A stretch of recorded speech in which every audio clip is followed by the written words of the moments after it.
Okay. All right. So hopefully you guys can hear me.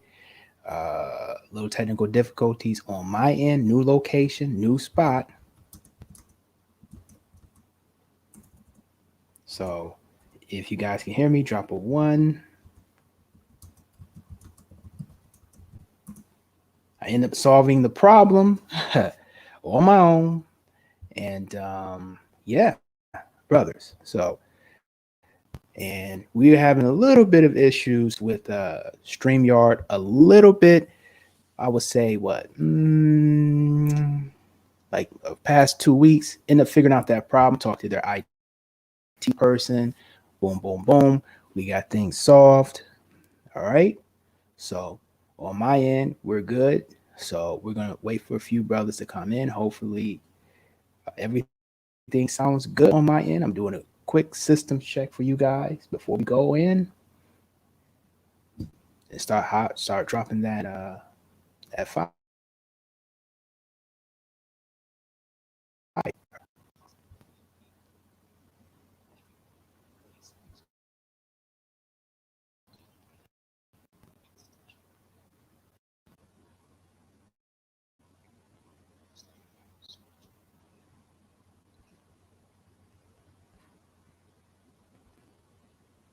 Okay.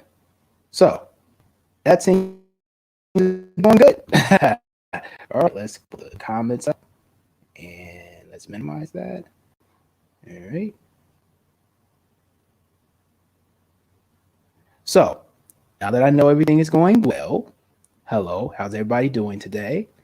So today we're going to do something really simple. Let's get it started. So this is a Sunday drop. So bam, here we go. Quick Sunday drop of the bros.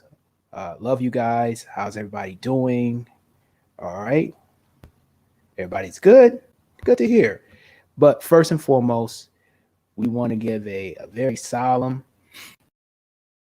because at the end of the day, we have some situations that have occurred, one of which is the horrible storms that actually occurred during the Midwest, the tornadoes, and a lot of people lost their lives in Kentucky, even though that's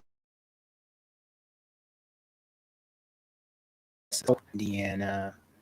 Everybody that have lost a loved one, everybody that's experienced damage to property and things of that nature, deepest empathy and sympathy goes out to you all.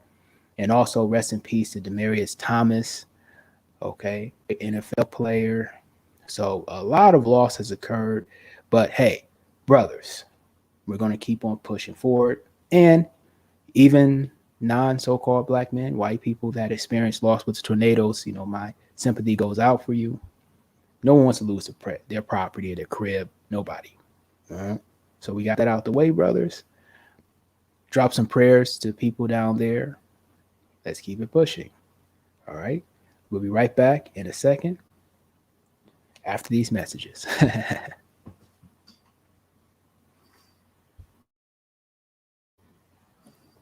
So, you guys can all hear me? All right. So, first and foremost, I want to give a big shout out to my guy for the Black Pill Radio Podcast, Volume 10, The Rise of the Chameleons, again. So, shouts out to MU. He's been dropping that. No, I know you've been doing your thing. You got 5 jobs, doing your thing. I know you must, and I mean must, show love where love deserves to be showed. Go check out his stream, his podcast. All right, he's dropping some good stuff.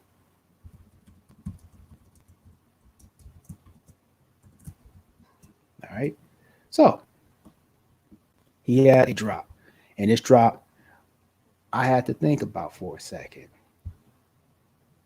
Hmm. I thought about it,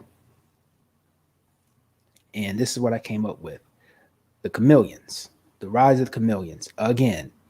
Now let's think about this for a second. Let's be a little bit one dimensional, two dimensional, then three dimensional. We'll go through every step. So on the 1D end, all right, you have the chameleons. All right. The chameleons could be a woman, could be a guy. You often have women. If we're going to use women and men, so we're going to be non-focused on gender. So you have the chameleons that they have engrafted themselves within different groups, different philosophical groups, sometimes even business groups. And their mindset is based on just pure fiscal enrichment. And that's okay if you want to actually make money from whatever you're good at. Okay, if you are a jazz musician, you want to put out an album or a record. If you are an entertainer, let's say you're a magician, you want to do magic acts. If you're a comedian, you want to humor people and get paid for your humor, get paid for your joke telling. Not an issue. But you have these individuals that never were really truly tied to that philosophy. And philosophical ideals, they expand, they grow. They do. Unfortunately, some of you so-called black men that are in these different groups that have different philosophical leanings, you have people that are grifters that often come into your space to enrich themselves, and they will always switch back to whatever is making money at the time, no matter how calcified, no matter how poisonous or toxic that new thing is. Let's say you have a person and they're all about a specific religious belief system, and all of a sudden you have some type of a conflict that breaks out. They'll quickly switch over to the other side. You say, well, I never was in this religious group or ideology. No, I don't know what you're talking about. Kill those people in that religious group. Unfortunately, they don't really have a backbone. And no matter whether they're male or female, they're just really there to exploit whatever group, specifically when they're in their early phases. All right.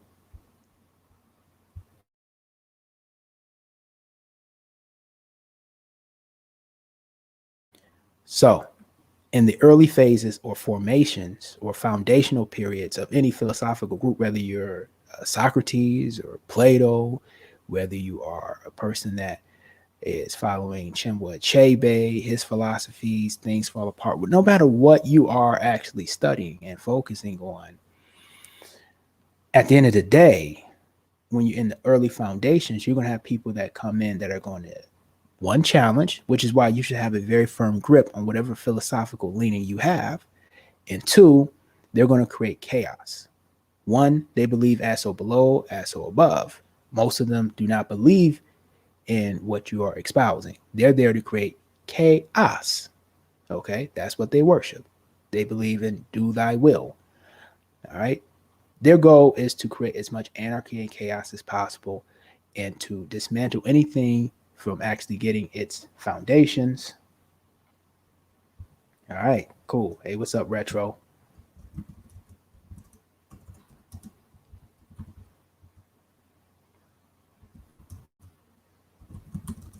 Okay.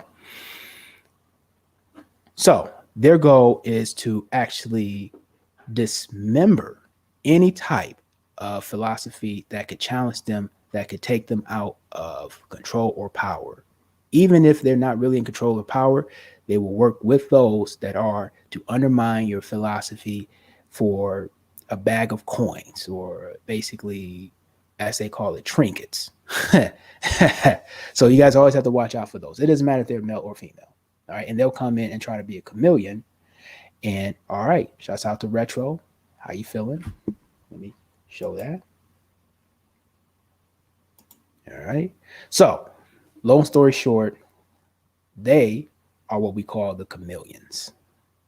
All right. And oftentimes they're men and they'll pose as someone that is ideologically connected to what you believe. But really, there's always something that's underpinning that you just know is not right. You're like, yeah, this guy, I'm not so sure of him. And when you're not so sure of someone or something, then at the end of the day, you're more than likely right. And you must do your due diligence and do your research and see what that person really believes. And that's really simple. And it's a very, very thorough process. That's whether you create a constitution or whether you create different philosophical strong points that are not changing, that are not flexible.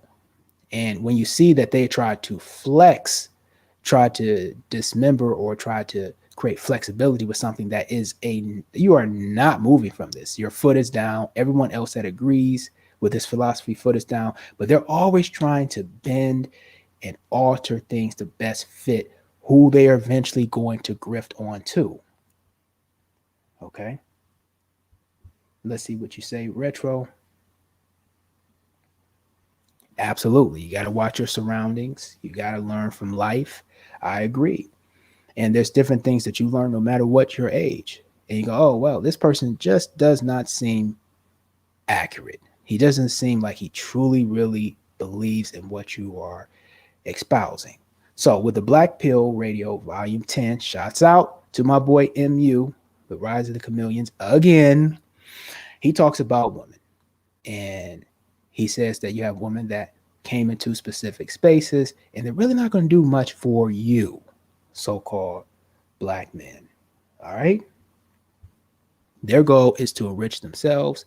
They can mirror your talking points. They can actually espouse things that are similar to what you're saying. However, a woman's nature is a woman's nature. If she has an advantage, or any group have an advantage, they don't want to give up their perceived advantage, their perceived access, and their perceived equity and entitlement. No one does. So when you look at people that put up this affront or this false, like, oh, well, I'm all against this ism or that ism, specifically if it's negative, like racism and classism and things of that nature. But however, you see them go right back to their suburban enclave, like here, where I am present at. You see them go back to their suburban enclaves with their 3.5 cars, okay, with their 150-foot driveway. Okay, then they really are not espousing, a repudiation of classism. And if you see that where they grew up at was deep restricted and was based on skin color and denied so-called black men, even after they came back from World War II as World War II veterans and things of that nature, that still couldn't get GI Bill money and things of that nature, and they built these segregated cities, then of course they're not really truly a believer in repudiating racism. So you say, I mean, he or she is talking, but they don't really believe it. Okay, let's see, we got another comment. I had to cut a lot of people off after high school because these people weren't my friend. They were just they wanted something out of me, and I got tired of it. All right. Constantly, because people want something out of me. And well, yes, one, they don't really believe that they may not have the true respect for you in general. All right. So they're just trying to get what they can out of you, Retro. And the thing that I've learned is there's people, and they use this term often, women use this with their hackneyed philosophy as they discuss people come in your life like seasons. Okay. That it has a truth to it. People do come in your life like seasons. So sometimes it's the winter of your life, the summer of your life, and the fall of your life. However, they will leave if they really truly aren't there for you. And most people have selfishness, just human nature, and they're going to try to get as much as they can and exploit whatever they can from whomever they can. And you always look to the people that are there when you're at your worst, when you have very little to nothing, and they're there for you. Those are the people that really truly are for you. And when you actually get popping, when you start thriving and succeeding, you're going to see a lot of people come around you because they want to be around that energy, but they also want to be around access to equity. So at the end of the day, you take it with a grain of salt. And I always learn not to put too many people in my phone. You keep those people on your phone that matter, and you remember the phone numbers of people that truly matter. So yeah, that's how I perceive that. So for the most part, with the black pill, he was talking about how these women have never, and I mean never, done anything for so-called black men. And they're not going to. So they're not going to do things to reduce any type of perceived entitlement. They're not to do anything to reduce any perceived equity or advantage because that defeats the purpose. Human nature wants to get all they can get.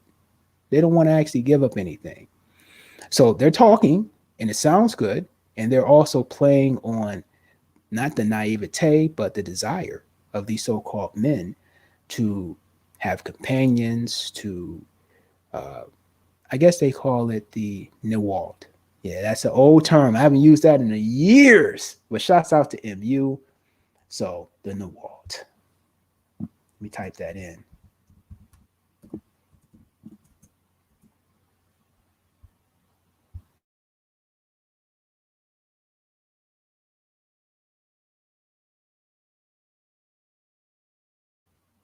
Not all women are like that. All right. So these guys are searching for the perfect woman. And of course, this perfect woman is whom they desire, whom they wish to be with, whom they long for. It's a image that they have in their head. That's what they search for. And when some woman espouses something that sounds good, they will graft onto her, prop her up, put her up as the one woman that is going against the grain. And there are some women that are putting out content and discussing different things. Yeah, I remember the Walt too. So, for the most part, there are some women that are out there that are actually putting different positions forward and they have different ideals and beliefs that are more traditional, things of that nature. However, as MU said, they are all advocates of marriage, even though that has very little, if any, benefit, specifically marriage as it pertains to what's called a three-party contract. This is a legal principle. All right. What is a three-party contract? Well, it is between you, the state, and your money. And of course, it's a joke, is really that woman. But for the most part, it is a business contract. When you file your assumed name for your business, whether you have an LLC, whether you have an INC, whether you have an S Corp, whether you have uh, a a sole proprietary or a partnership, whether you have even a nonprofit 501. All right. These are all business types for the most part. You can have any type of business, small, big. All right. Even if you just have a vendor's license. Okay. For the most part, you have a contract between you, the state, first and foremost. And that's for taxes, collections of money, and also for the state to be an intermediary. An intermediary is a person that actually sits on a bench. Sometimes you have a bench judge. Sometimes you can have your lawyer, which you will pay for, her lawyer, which you will pay for. Okay, brothers? You get that?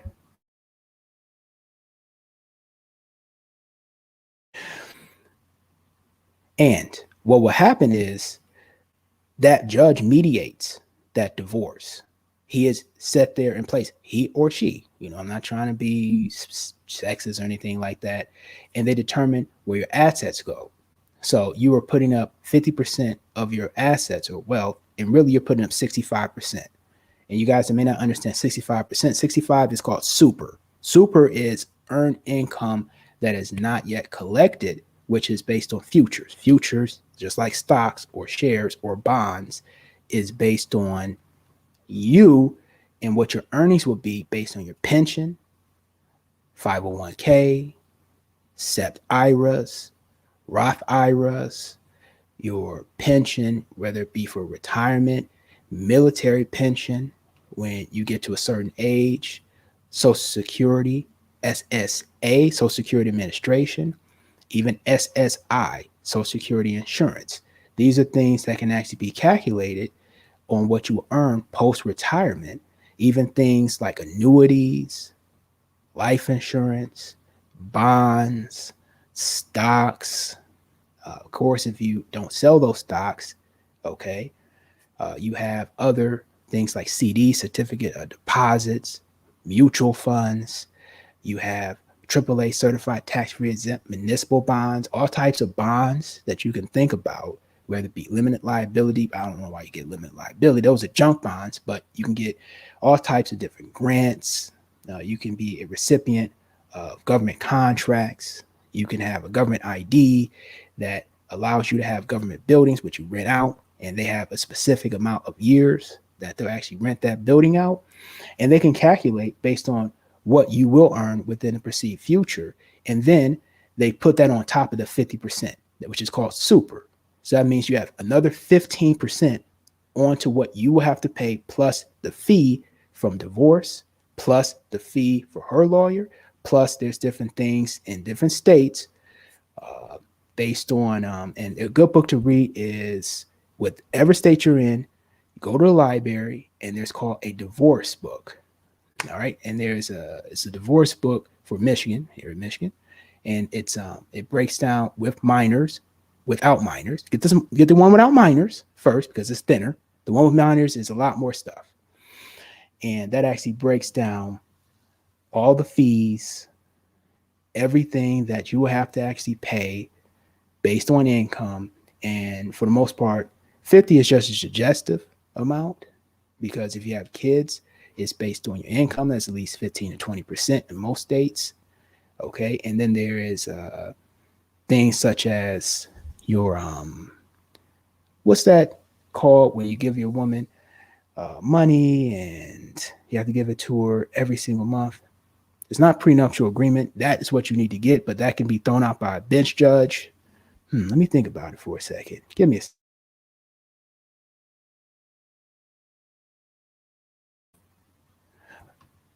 So you would have to pay that woman a monthly amount for the rest of her life of his lifetime. And most states have cut the lifetime. And now it's a set amount of months, and you still have to pay for education. You might have to pay for her travel expenses during the time when you're getting divorced. Yes, that's crazy. So a lot of these women, they're not actually telling so-called men that are so-called chameleons or so-called red pill that marriage is not a good deal because it benefits them. Again, why would you expect them to tell these men something that would benefit women financially, fiscally, and power-wise? So you'll never see these women say that marriage is a bad deal for the most part. For the most part. All right. Which shows that they're very disingenuous with that. Nor will you actually see them proposing any type of propositions to their city council members, to their state reps, to their state house reps, to the state senators, sending in any type of notices and having proposals to reduce the pernicious legal and litigious systems that are connected to divorce and family law. And now there's a great lawyer, shouts out to the brother, so-called black man. He did a video on the child support system is busted. All right. And you guys can go check his video out. I'm not going to post that up. So the same thing happened. And in this video right here, shouts out to MU. He discussed every single thing that had occurred historically. So he did a chronology of what happened within MGTOW. Again, you guys want to go check that out. We have women that came in and proposed that they were so-called red pill and Nawalts. They were not like that. You guys were just in your feelings. You're emotional. All right. So this is an in-depth video. I want you guys to go check that out. It's only like an hour. He doesn't really do much stuff because he's working 4 to 5 jobs. Shouts out to him. Okay. So you will have chameleons in the next couple days. My boy Tito stated it. MU stated it. Everybody has stated this. You're going to have a lot of chameleons coming out, specifically as economic opportunities and access dry up. And we've done videos ad nauseum about this.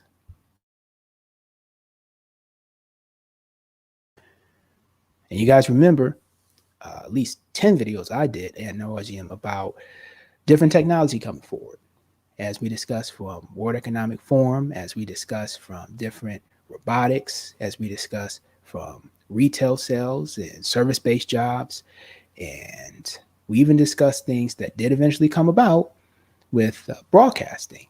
It was a small thing and you guys didn't pick it up, but it was about broadcasting all way back in 2016. I dropped a video and it was talking about how they'll have remote broadcasting and how they'll actually solve a lot of these issues that they're having with some of the reporters that are mostly female that are talking about the travel and this and that. No, they're just going to automatic broadcast. People be broadcasting from homes. And what's going to happen is they've launched, as we showed back in the past, different broadcasting apps that you, so-called John Q, John Doe, can actually download and create your own live streaming broadcast, fully licensed. All right. And you guys go check that video out. And what they'll do is just take people that have actually created their own energy. They created their own lot. They created their own broadcasters and viewers. They take those people and then they become the new from home broadcast for these major networks. A good example is Ball is Life. You guys may remember that. Ball is life. Okay. All right. So if you guys remember that, Ball is Life, the guy that actually did the videos and highlights, he eventually quit Ball is Life and ended up working for NBA.com. He created his own movement. Now, of course, he's a so-called white guy, but other people that were great commentators and great highlight, they actually got opportunities on sneaker sites. Some are getting opportunities working as journalists and things of that nature for your online publications. When they see talent, they go and take it. And they didn't have to actually teach him editing. They didn't have to teach him all this other stuff. And he supplanted quite a few people that were doing the NBA highlights with his highlight packages. And he's doing his thing right now. Okay. He's doing his thing. So they're always going to come and grab people that have skills and talent, specifically with these third-party applications and third-party networks and things of that nature, because they're vastly overpaying these people that are working for these major entertainment hubs and companies, and they really want to get rid of them. And we saw what happened with ESPN with their firings in 2017, their firings in 2018, their firings. They're really trying to reduce their staff for the most part because of the big salaries, sometimes you have unionization, things of that nature, and they want fresh, new people to actually target and get viewers that are young and new. And at the end of the day, when you deal with entertainment, sometimes you have people age out. So the next thing is my boy Nabi. And let's go to that. Hopefully this works. All right. All right. Yeah, it works. Give me a second.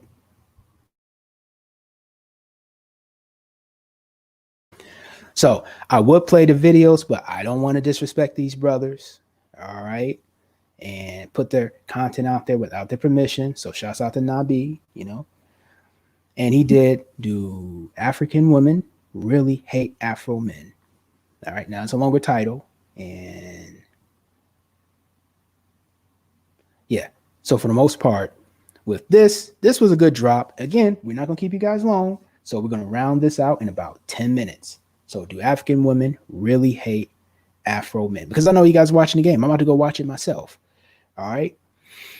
And this video had a clip from a woman, and he pointed out some very elucidating things that I had to go, okay. All right. Drop the mic. Drop the mic again. I had to actually think about it and say, yeah, I think he has some valid points. And go watch this. Now, it's a long video, but what you want to do is you want to give out just see the clip that he breaks down, and then you can go do your own thing. Because towards the end, he had people come in. They came into the chat. He invited people in. So for the most part, yeah, I don't know. Let's give you a breakdown of what he said, but still go watch the video. He says, biblically, are they a woman? He did a biblical aspect. So this is Sunday. I'm not going to preach. So for the most part, he said biblically, they don't really fit what you would actually look for. And these are things biblically that from the get-go, not the woman in these pictures, but biblically that the woman that was actually presented in this video, she didn't fit from the get-go. And so you must be observative. So the first thing is hair. All right. Now you have some women that are Nilotic from East Africa that have straight hair. Ethiopian, Eritrean, Seychelles, Egyptian. Now, with Egypt, we can actually go into Egyptian history with the Berbers, and also amongst that straight from Anatolia all the way down to Jerusalem, all the way down to what was once called East Asia. All right, no, West Asia, excuse me, not East Asia, West Asia. So you had different empires, you had different groups. You had the Ottomans, you had Anatolia, you had um, the Malta, Cyprus. Okay, and you had numerous civilizations that existed from Babylonian society. You have Cyprinians. You have in Macedonia, very old civilization, along with Cyprus and Malta, that existed 10,000 plus years ago. But we're not going too much into the history of that area and what the phenotype and look was like. All right, because you do have Phoenicians. Okay, you have the Persians, and Persians have many of their leaders that look like so-called ebony men. All right, Phoenicians, quite a bit of so-called ebony men that look like Phoenicians. If you're talking about a Bible, the Bible or biblical aspect.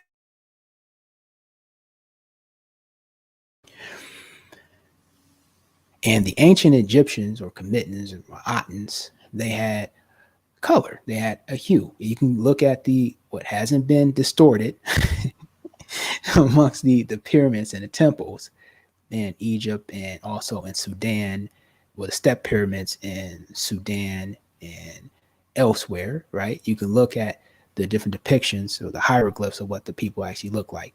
Okay, that's not what it's about. So some do have straight hair due to admixture from people within that region. But we're talking about, in general, so-called Black women in America who have Aboriginal or indigenous. Some do, but for the most part, most do not have straight hair. They have coiled, twisty hair that gives you an afro, all right? Unless they're mixed with ethnic European or whatnot, right? But for the most part, they have coiled, kinky, afro-like hair.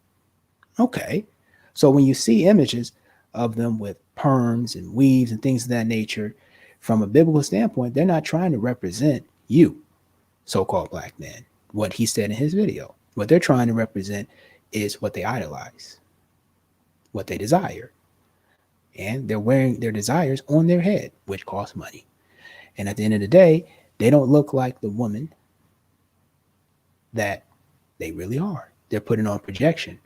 And oftentimes this projection can actually lead to very dismissive and very angry obsessions with culture, looks, and things of that nature. They can hate themselves, and they can project their hatred onto you, so-called Black men. So you have to deal with the fact that you have someone that is a chameleon, and we're tying the two in, that doesn't even love herself.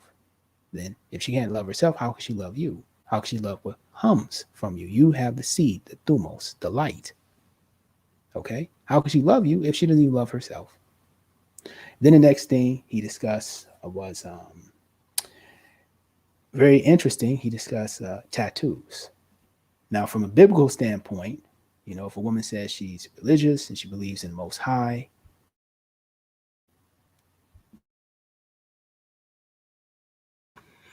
that means that tattoos would not be something she would want to wear. Now, I can actually go down different verses within, whether it be the Bible, even the Torah, or even the Quran.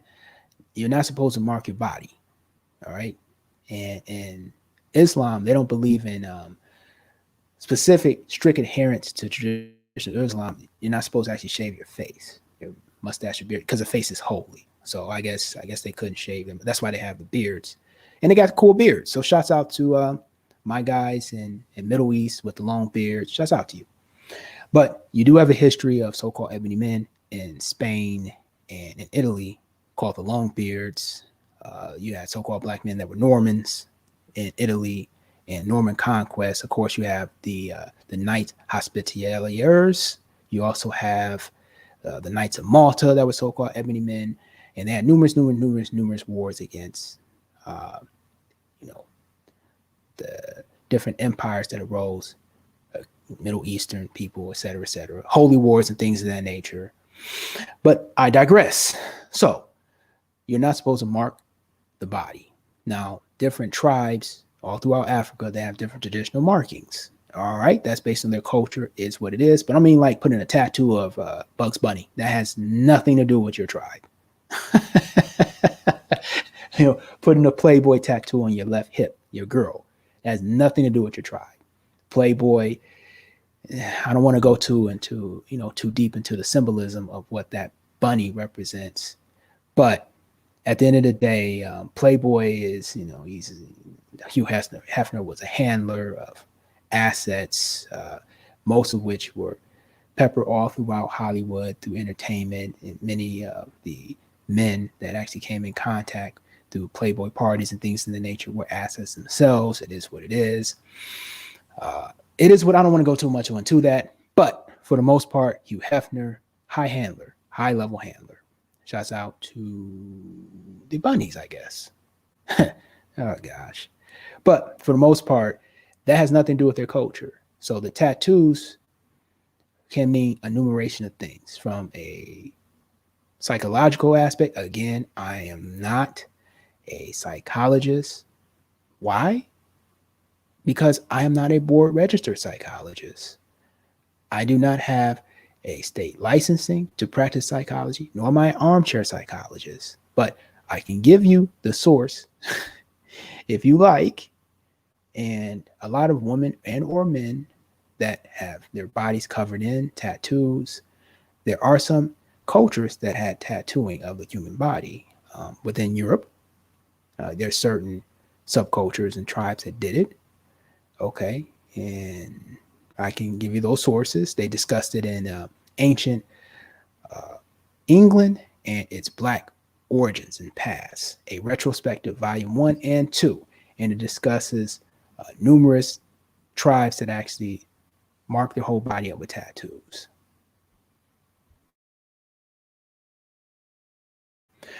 However, from a psychological standpoint, if a woman covers her whole body, or a man covers her whole body with tattoos, often that deals with different psychological issues that have occurred due to molestations, and they're trying to cover their skin up, and also due to different things that happen at young ages, and they feel issues with their own skin and attractiveness, so they want to cover their whole body up to hide their shame.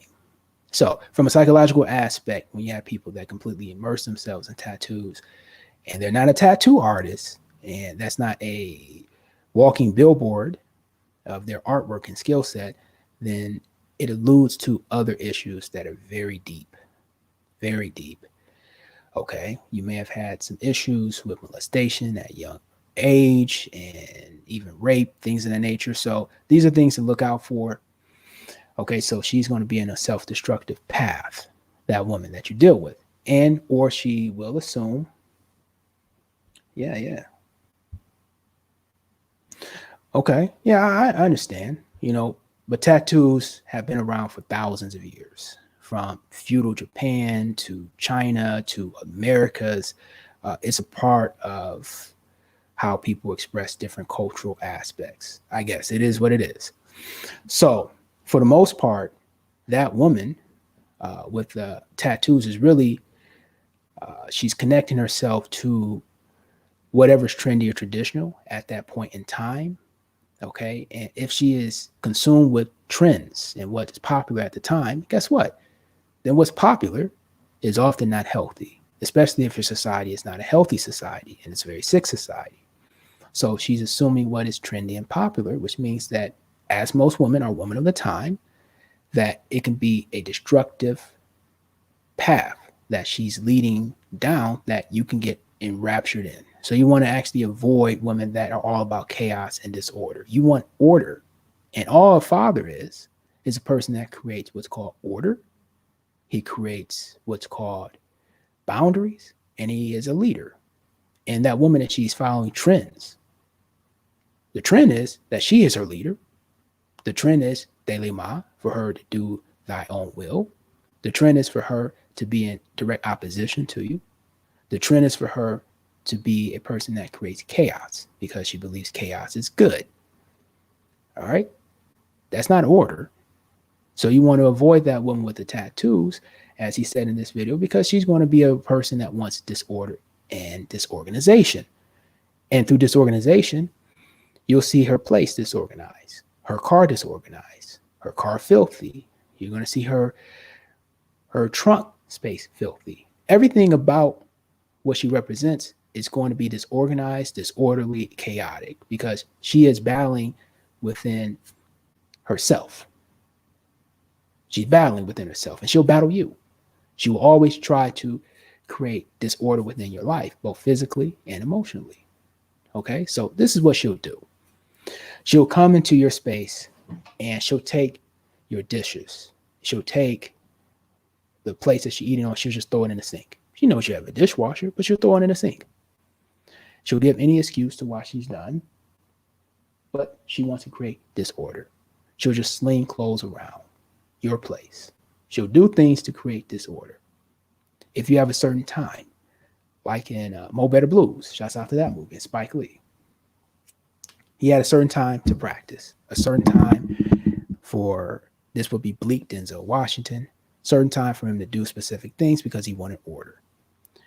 The woman that wanted to create chaos, that was not wife material, she would come in and she would interrupt his practice time. Again, creating disorder. So if you have something that you're doing, a passion, something that you're doing as a job, let's say you are building your channel up and you have to, and I'm gonna give you a little tip. Okay, hundreds of videos created.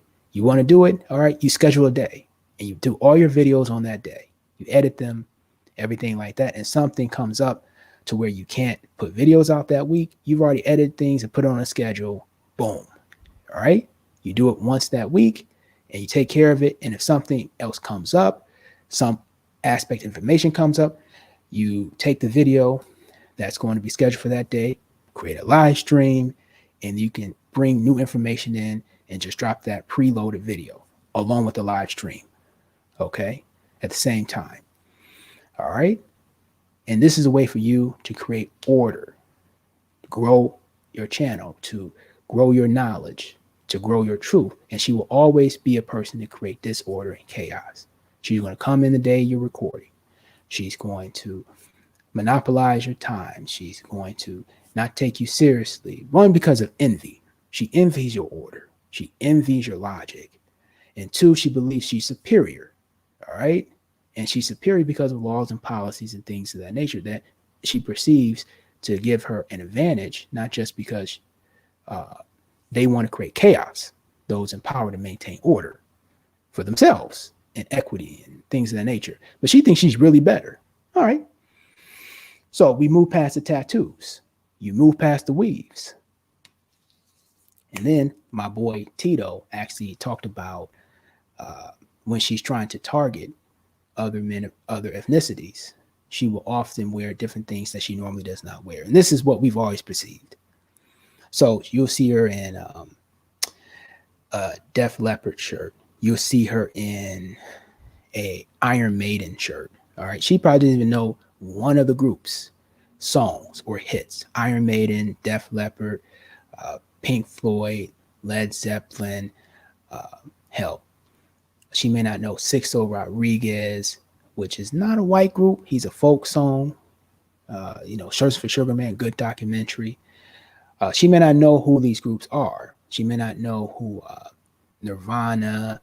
She may not know. She just may buy the T-shirt because she knows that is a specific group or artist that or band that so-called white men put up on a pedestal and actually like. And they did make some good music. Aerosmith, and I can tell you a few songs from Aerosmith that are actually pretty good. Phil Collins. So she'll have these different T-shirts. She doesn't like the groups. She doesn't care about the groups. She's just using it as like a koosh, as a way to draw the attention of so-called white men. Now, one thing that a little bit off tangent, we'll just keep this brief. Most white men like a specific body type. And if she doesn't fit that body type or look, then she's not going to get the attention. In this community that I live in, suburb, Jewish guys, they tend to like darker women and thin women. They don't really like women with really wide hips, wide shoulders, big arms. They like very slight and thin of frame women that are dark. if they're going to deal with so-called ebony women. They usually don't have kids with them. If they do, it is what it is. Oftentimes, a lot of white guys will have a kid with a so-called white woman. And then once they've actually established a family, things of that nature, they will then go and hook up with a so-called black woman once they've sold their royal oats. And well, they're not royal, but sold their oats. So what you'll see is this woman putting on affectations and acts in order to gain the attention of so-called men. It is what it is. That's just a cool shirt, mating set. You have different guys that were pickup artists, that were white guys, that will put all types of furry, leopard print, furry and fluffy scarves on, zebra print hats, okay, to draw the attention of women, to get their eye, because they know women like bright colors and things of that nature. They have their coofs, their tricks, things of that nature. It is what it is. Right? She's just doing a dating and mating strategy. So back to the video that my guy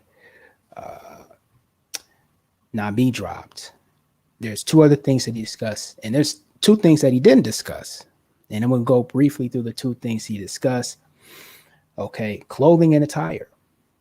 All right, clothing and attire. He discussed the shorts, the skin tight outfits. It's really just to draw attention, and it's not an appropriate outfit that you would want a wife to wear. So she's not traditional.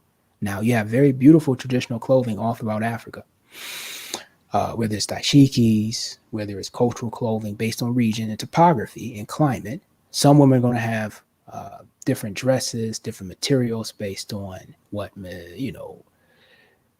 plants and things are around that they can actually press and make fibers and things in that nature.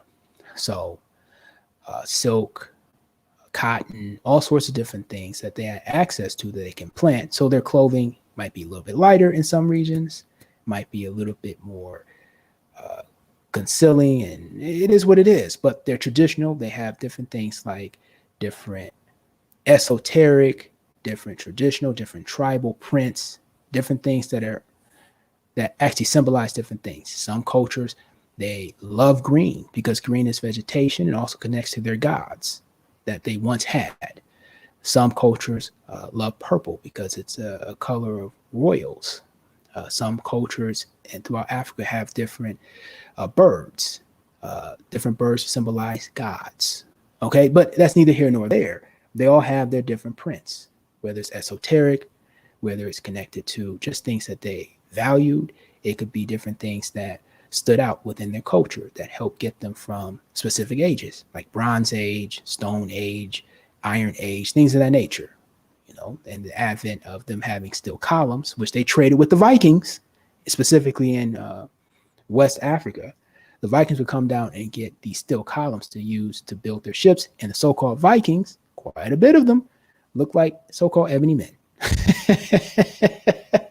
That's why you see Flavor Flav with the Viking hat on. But that's neither here nor there.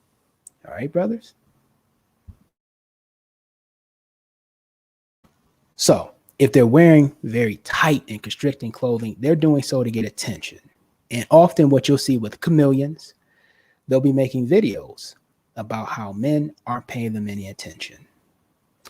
And these women will be quite beautiful.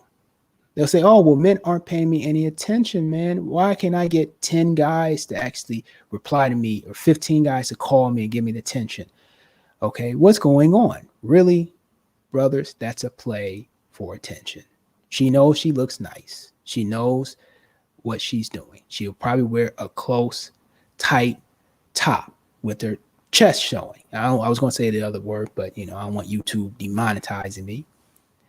Breasts will be out. She'll be wearing a skin tight top, cleavage be showing, short shirt, midriff be showing, and she'll be in good shape. She'll have a flat stomach, wide hips, all the things you brothers like. The weave, though. Try to weave, though. And you know what will happen? You'll be commenting on the bottom. Oh, baby, you're the best. I don't know why they don't comment on you. She's just fishing for attention. As John Pierre would actually say, shouts out to Dennis John Pierre, When internet came, woman and the whole dating scene, he already knew it was on its last leg due to the fact that they can get all their attention from the internet, social networks, social media, and things of that nature. Okay. So they're chasing an endless stream of attention, and they can do so just by flipping their phone on and putting up a trap video. And remember when I did that? What is a trap star? Check that out. They're trap stars. They're trap stars. All right. They're trying to trap you. Why? Because they need your attention. They can't go without it from an esoteric, symbolic, and a physical standpoint. They can't go without it. All right. So their clothing is going to be tight. It's going to be revealing, not the type of clothing you would want your woman to wear out in the public, and not the type of clothing you want your woman to wear that's a wife. They'll wear booty shorts. And some women don't need to wear booty shorts because their booty is done. It's all type of stretch marks and cellulite lines on it. And they got the little gut, but they wear a tube top because they got these thirsty simps that keep on telling them that they're the most beautiful woman in the world. And they got stretch marks on their arms. They haven't hit the gym in 17 years since they were a track athlete in high school. I mean, they're just out of shape. They got flabby arms. They clap in church. You see those arms flabbing to the side. Okay, and church is a club to them. It's just a club. Once they age out of club age, they go to the church. Okay, and that pastor really worships to moves. All right, it is what it is.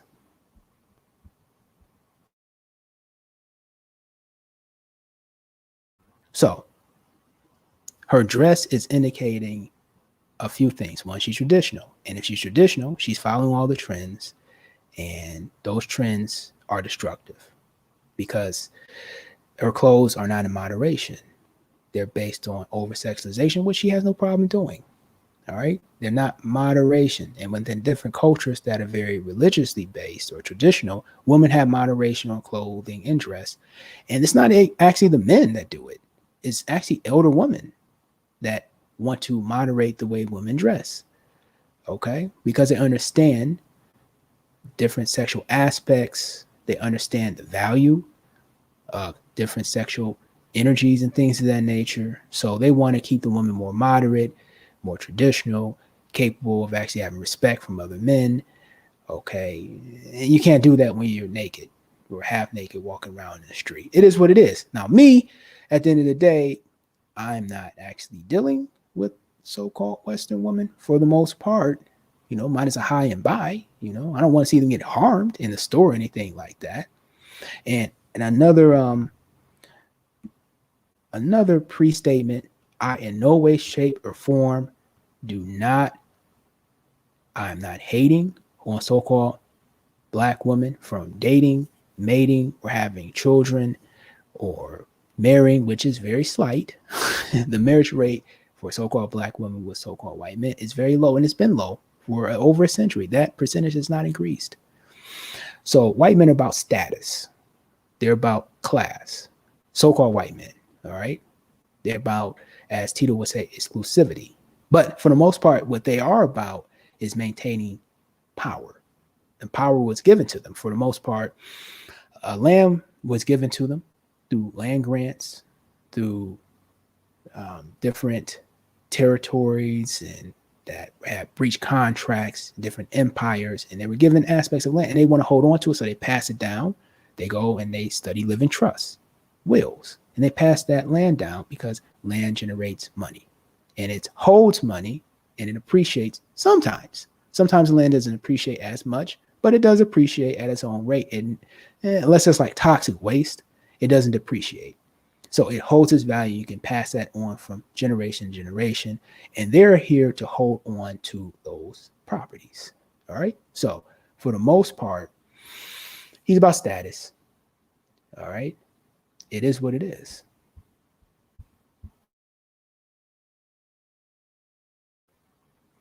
And that so-called woman that he's dealing with, he doesn't want to drop in status. And he does fear being annihilated genetically, as Dr. Francis Quest Welsing stated, numerous other doctors, Dr. Nellie Fuller, et cetera, et cetera. He does have a fear of genetic annihilation.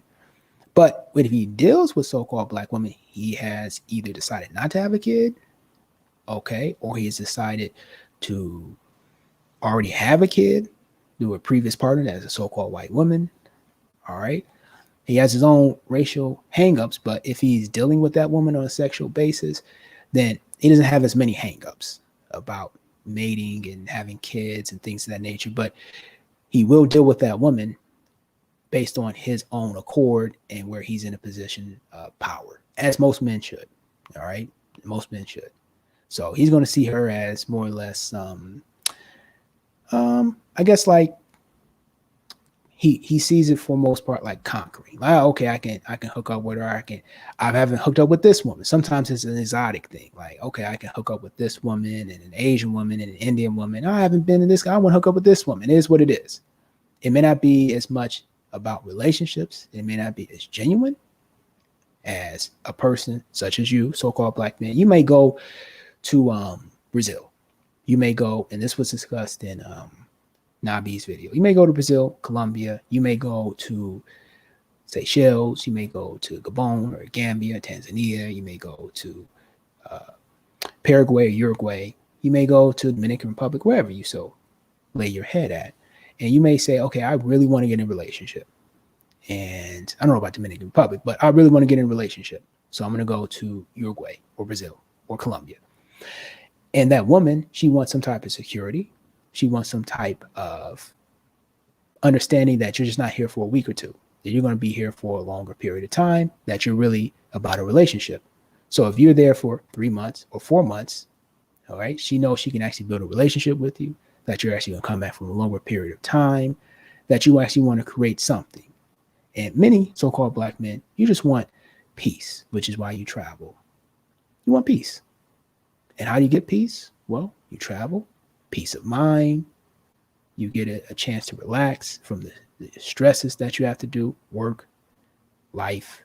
You get a chance to relax away from all the virulent, I call it propaganda and indoctrination through media about you being an awful person. And that stuff does weigh on you a little bit. But if you have a strong sense of self, you look at it as for what it is. It's simply indoctrination, and it's social engineering meant to besmirch the image of you on a worldwide view using media. And you know that most of it is false and it's BS. And you just want to get a break from it, relax. You also want to look at different business ventures, even opportunities overseas, whether you can transfer your skill set and move, but you're looking for peace and order, a place where you don't have to actually deal with the different caste system that America has, where you can actually thrive. So for you, it's like, okay, this is going to be a business opportunity. I can meet some good people. And the first part, business. You're going to meet women when you're doing business. That's the easiest way to meet people, business. So you might meet some woman at a job when you're overseas that you would never meet in the States because of all the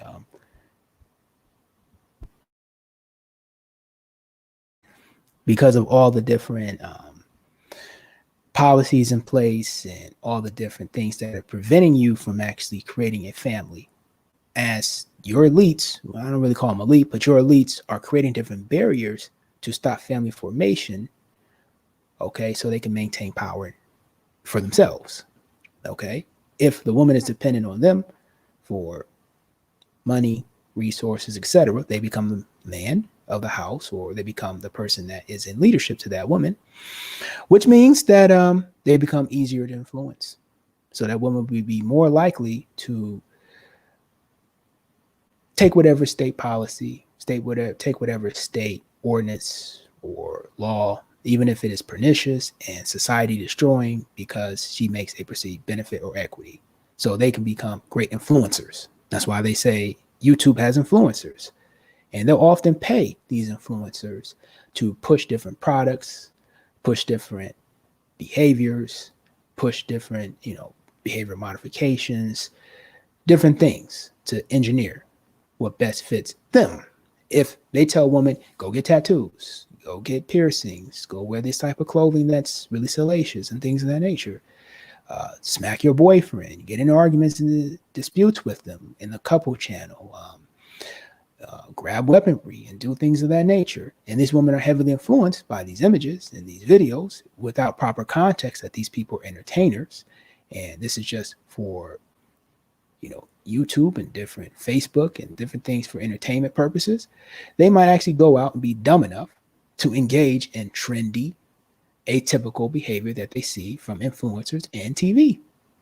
They might be dumb enough because they don't have a good foundation, because there is a breakdown of family structure, i.e., there's no father, being a person that creates boundaries, that establishes leadership, that maintains order, that refutes disorder.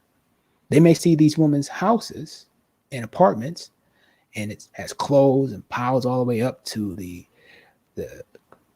shower and all the way up to the window fan. Literally, the woman has to push down the clothes pile so the window fan can turn on. That's how much clothes she has just piled up in the room. You can see this woman is in disorder, and she might start mirroring this behavior in action. So for the most part, those are things that were discussed, and told you guys we're going to get out of here in an hour. So I got 5 more minutes, and we're going to call it the 5-minute countdown, 10-minute countdown, because you don't want to keep people long. All right. And the game's on. My game's about to come on. I can't wait for them. As they say, I am a person that even when the Lions are not good, I'm going to watch them, and I'll wait for them to get good. Shoot, I don't care. So I saw them win their first game. Maybe they'll win too. I don't know. They're not very good this season, but hey, I'll wait till they get good. I don't care how long it takes.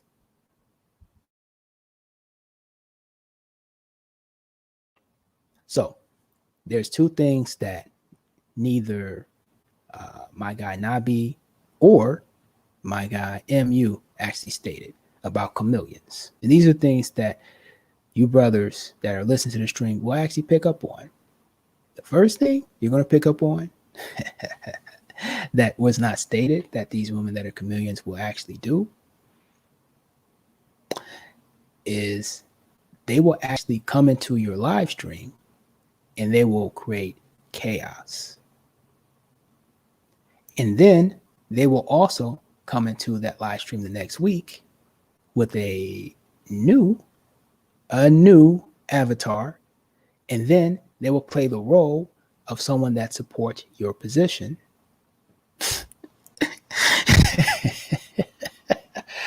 Not knowing that they're using the same language. They're often using the same lingo. They don't perceive that because they're so used to doing this that you can't pick up on intonations, you can't pick up on sentence structure, you can't pick up on different things like where they say they're from. All right. They're not even smart enough to change up locations. All right. But they want to come in and create chaos. And then they want to come in. And then once they're booted out, oftentimes by brothers within the space, they're booted out. Then they come in and play the role of a person that supports your position. And then you have the simps. Okay. And we discussed the simps with you guys years and years and years ad nauseam, so many times ad nauseam. I'm just sick and tired of talking about it. The simps will then say, oh, was she talking about something I like to hear? Yeah. And you know what happens? She's got you because she just wants to get your attention. And she's going to flip on you. Okay. Now, as it pertains to the so-called African women, that do they really respect so-called Afro men? Well, he had a good video. He talked about different groups from the French.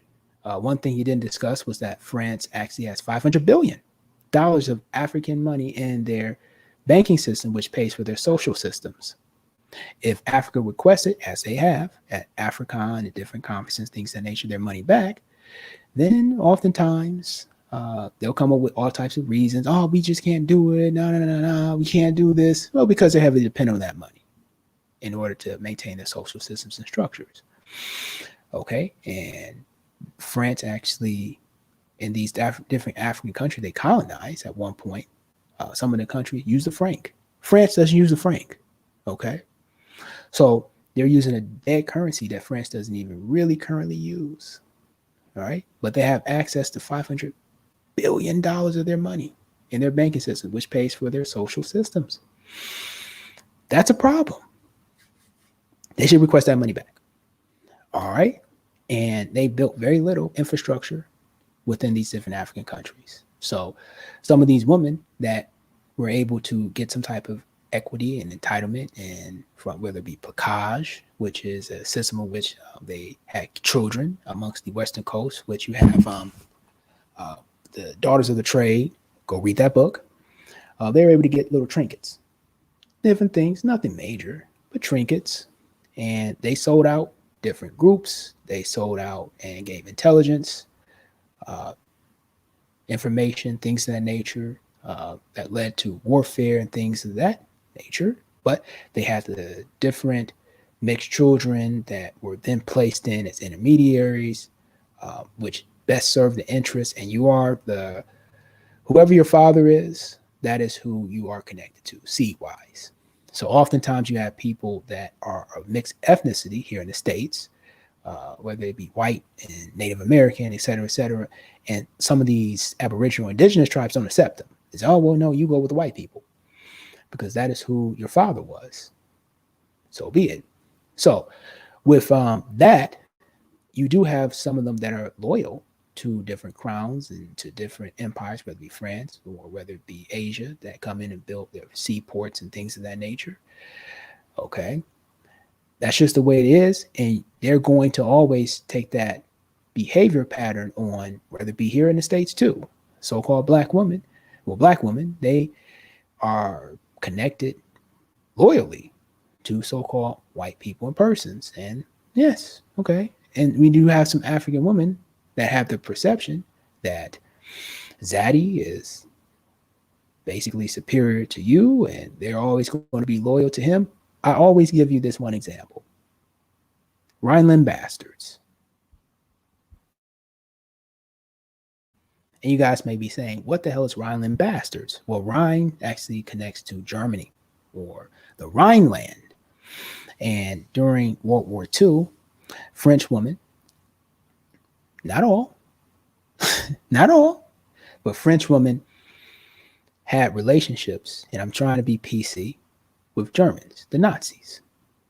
They did so for chocolate candy bars, for extra rations. They did so they can get opportunities working in different industries and businesses and different companies and corporations. And they had kids with these men, i.e. the Rhineland bastards. Once the war was over with, the Frenchmen, and there were some French women that actually worked with the French resistance, and they did numerous operations and missions, and they even worked with different U.S. entertainers. Jazz, well, soul really wasn't popular back then, but jazz and other musicians, I guess folk. And some of these men, like your, I forget what jazz musician actually was a spy for the Allies. And there were several women that were spies that were so-called Black Americans. Okay. I believe Josephine Baker was one. But at the end of the day, the French resistance that were women, they despised these women. They despised them. They could not stand them. They hated them. And they helped point out these women. When things got back to normal, the French men outcast these women. Some of these women came to the Midwest and to the East Coast. The Midwest because of a large amount of German and Nazi prisoners and POWs were actually kept in the Midwest, and some were resettled into Midwestern towns. Most people don't know this. Okay. They were often taken to town so they can actually see all sorts of different things. They can go and almost experience the American life. Okay. As POWs, of course, under guard during World War II. But they can watch movies. They can actually go to different restaurants, of course, supervised. They can go to Dairy Queen. Well, Dairy Queen didn't exist back then. I don't know. You guys can check me on that. They would go to ice cream shops. They could go into town. They can do all sorts of different things. They had different liberties because at the end of the day, the Midwest has a large Germanic population, as does places like Kentucky, which is why they actually say Ville as Vol, because Vol in German or Dutch. Okay. Even in Belgium, they pronounce village as Vol. Okay. So For the most part, you have a large Germanic population in Kentucky, and specifically in the Midwest. So, for the most part, the Rhineland bastards, when they actually confronted these women, they forced them to shave their heads. They kicked a lot of these women out. A lot of these women were given passports to get the hell out of France. They had to get out because they betrayed so many of their people that they just had no place for them. Some of the women went to East Germany, unfortunately, and to be with their different lovers. Some went to West Germany, etc., etc., and some left and went to England, okay, and other parts of Europe. All right. So for the most part, the Rhineland bastards,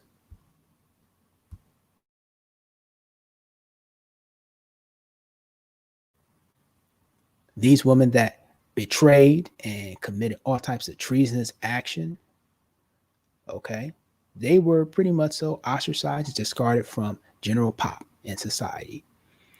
All right.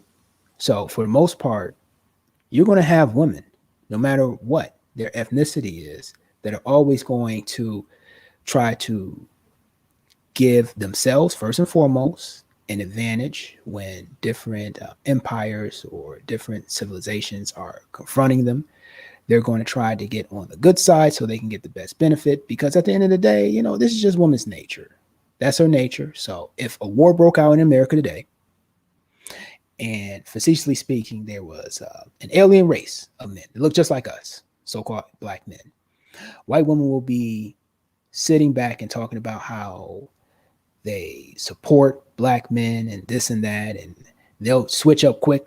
We've seen it a million times in history before. It is what it is. It doesn't matter. So the African women that are taking this position on that white is right and everything of that nature, just look at the Rhineland bastards. French women did it. Polish women did it. You look at numerous societies, civilizations where it occurred. This is just female nature. Okay. They're going to do it. So you can't take what they say with a grain of salt. They will try to be chameleons and come into your spaces and try to pretend like they're actually supporting you. But first, they will actually, as I state, the two of them then say that they'll create chaos. And when they can't get their way in because they get blocked, then they'll create another profile. All right. And this is just who they are, their nature. This is what they're going to do. All right. Until there's some type of radical catastrophe that causes them to actually change their behavior up on a complete national level, like whether it be, something traumatic, catastrophe, war, all that other stuff.